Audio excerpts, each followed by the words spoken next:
On the evening of August 8, 1993, Kelly Cahill and her husband Andrew were driving between Belgrave and Fountain Gate in Victoria, Australia, to a friend's daughter's birthday party.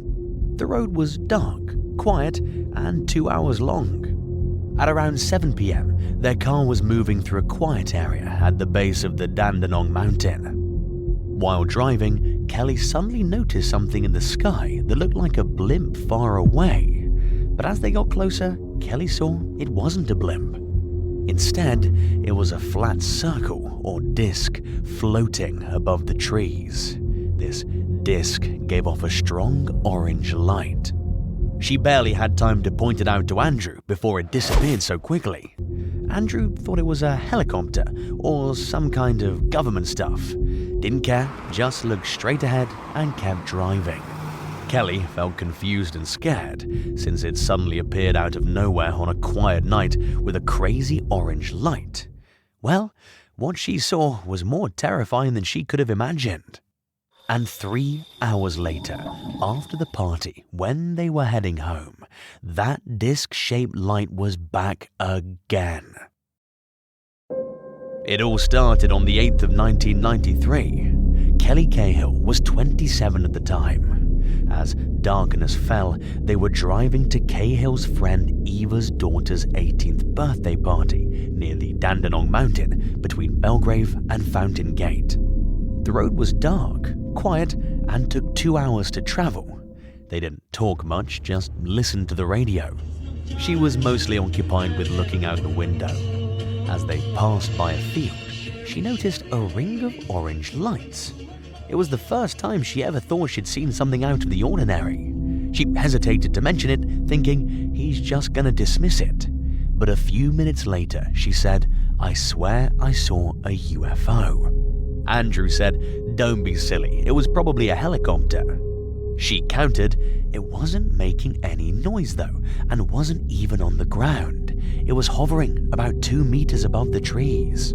So, after making a bit of fun of her, she kinda forgot about the whole thing. They get to the party, and guess what? Her friends couldn't stop talking about what she thought she saw. Her dad's like, "Did you see a UFO and some little green dudes, Kelly?" Everyone was cracking up, and she just let it go. They left the party around 11:30 p.m. and it was super dark. Heading home, near where she first spotted that light, bam! There it was again. She first thought, oh, maybe it's a blimp, but then thought it was a weird time for one to be flying around. And after a bit more driving, it wasn't just some random light. It looked like a big, round thing with what looked like windows and lights all around the bottom. And inside of those windows, Kelly saw some dark figures moving around. Right as she said to him, "I swear there are folks inside. Andrew, look at them!" And then this thing just zipped off to the left super fast. It was gone in the blink of an eye, but Andrew, being dismissive as ever, just said, No, relax. Probably just some government thing. They kept driving, but about a kilometer down the road, bam! A super bright light just popped up in front of them. They had to shield their eyes with their hands because it was like trying to stare at the sun. And then, just as suddenly as it showed up, the light was gone.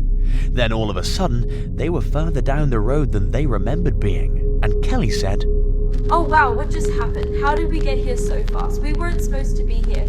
Did I just black out or something?" It was clear they both felt off, like something weird just went down, but they couldn't quite put their finger on it. And then, out of nowhere, they caught a whiff of something nasty like vomit, but they couldn't find where it was coming from, neither on them nor in the car. When the couple finally made it home, they realized they were an hour late. Andrew checked the wall clock and said, No way! But why is it already 2:30 a.m.? We should have been back an hour ago. Where the heck did that hour go? Ugh.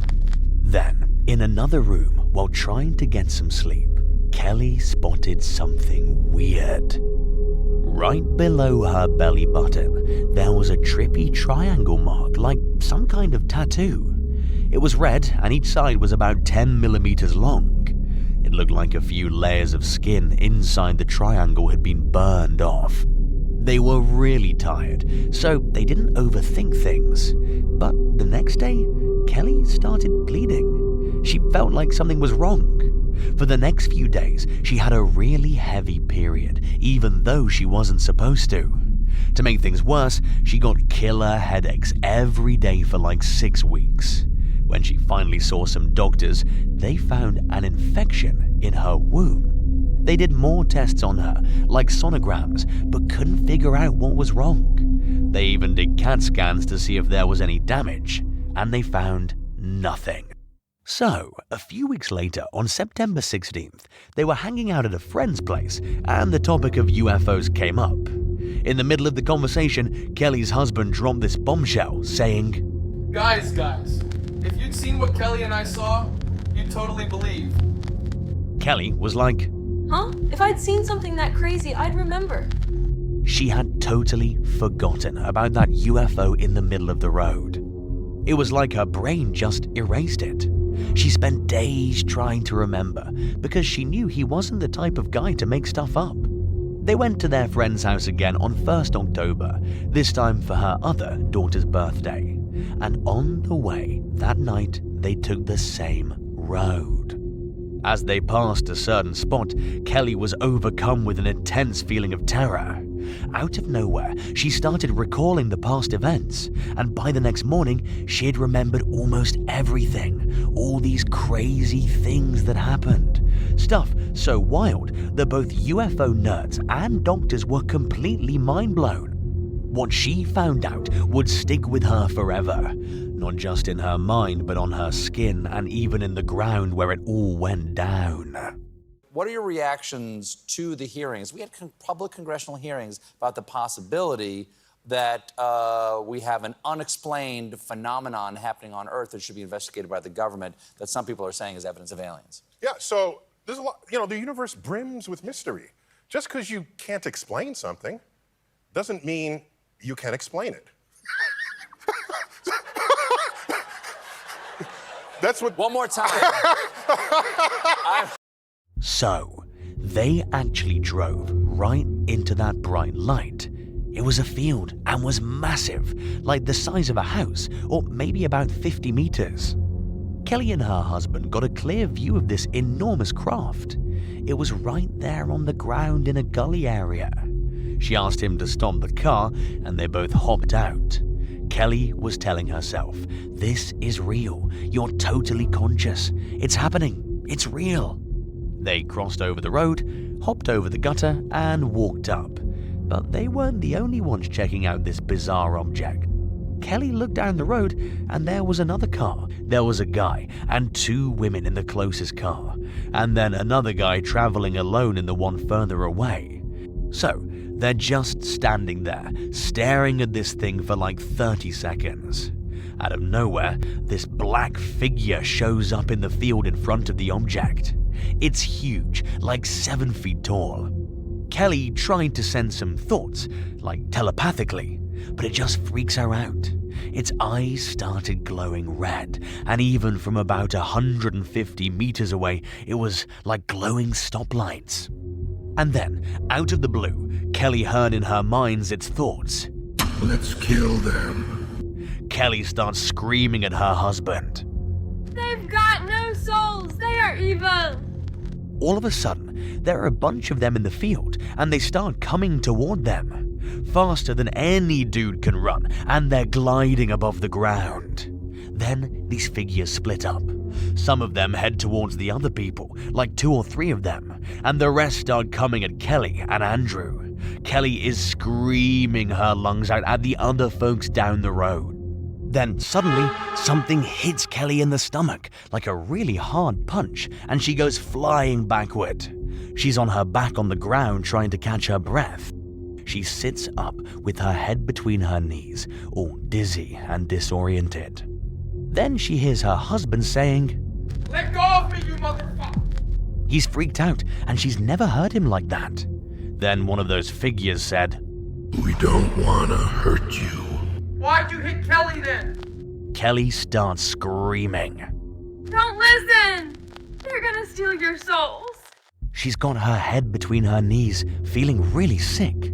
Hey, someone, do something about her. Then, Kelly feels a hand on her shoulder, but she can't see a thing. How dare you do this to these innocent people? Go back wherever you came from, you son of a... The next thing she knows, they're back in the car. When she found herself sitting there, her last memory was driving right into that blinding light. Later on, Kelly reached out to some UFO researchers. They all went out, conducting the most thorough UFO investigation ever in Australia up to that point. Kelly's case became a big deal, bringing the subject into the public eye. For a straight 18 months, they were all over the place, investigating the site. They divided the field into 1-meter blocks with pegs and tape. They took samples from the ground, did aerial surveys with fancy infrared photos, and logged magnetic readings with a handheld gadget. What they found raised even more questions. Ground scans revealed a huge triangular shape about 20 meters wide in the field. They found a chemical called pyrene, which is used in coal mines, even though there were no coal mines anywhere near the field. Then things got even weirder. Kelly started looking at some other events in a totally different and bizarre way. First, there was a dream she had right after the encounter. She went to bed on the night of August 8th, and then there was a freaky moment. She felt like her legs were getting lifted and pulled out of her bed, almost as if she was paralyzed from the waist down. When she woke up, she saw that same tall figure with red eyes, dressed in a cloak and hood. But it didn't stop there. In September, there were 2 more dreams with these beings. Then another dream in October, and then the last one in January 1994. It's like the whole thing just kept on going in a really strange way. During those days, lots of other strange things happened. Bizarre electrical disturbances. Their TV kept turning itself off and on. The dogs were barking at night for no reason. Their car would start on its own when nobody was even near it. This was extra weird because the car had a kill switch, which made these events even more surprising and puzzling. Kelly, what the heck is wrong with this damn car? It starts up on its own, my goodness. Kelly even thought she might have gained some kind of super psychic powers. In one of her dreams, the bathroom light suddenly went out, and she felt like there was someone with her. It kept trying to grab her right hand. When she woke up, she found out the light really had blown, and her diamond and sapphire rings from her right hand were gone. To this day, they still haven't been found. Look, if it was just Kelly experiencing all of this on August 8th, skeptics could maybe think it was just in her head, like a mental thing or just crazy dreams. But the fact that there were other people there, a married couple and their friend, and even possibly someone else in a third car, makes a strong case for it being a real encounter. In fact, the Phenomena Research Australia, PRA, say that the main focus of the incident wasn't Kelly, but the 2 other women who were there. PRA went deep into investigating this. The car closest to Kelly's was driven by a guy named Bill. He had his wife, Glenda, and their friend Jane with him.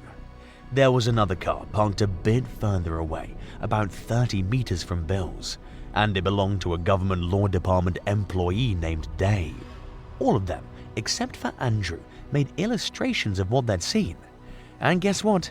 The drawings were eerily similar. They all showed a circular craft with lots of windows and these tall, dark figures standing between 6 and 7 feet tall. They were backlit by a bright white beam from above. Here's the kicker. Glenda, Jane, all found triangular burn marks on their bodies just below the navel. On top of that, the 2 other women had gynecological issues similar to what Kelly experienced. Glenda even remembered waking up in a strange room strapped to a table and being examined by one of those tall, dark figures dressed in a cloak. Well, skeptics say usually, in cases like this, witnesses know each other, which can make people wonder if they made up the stories together. But the group of witnesses from the other cars didn't know Kelly and didn't even try to contact her. The investigations haven't found any previous connection between them. So, this story became one of the most famous UFO tales in the late 20th century. Kelly even wrote a book about her encounter called Encounter. You can buy the book or you can read it online. But the big question is, did it really happen?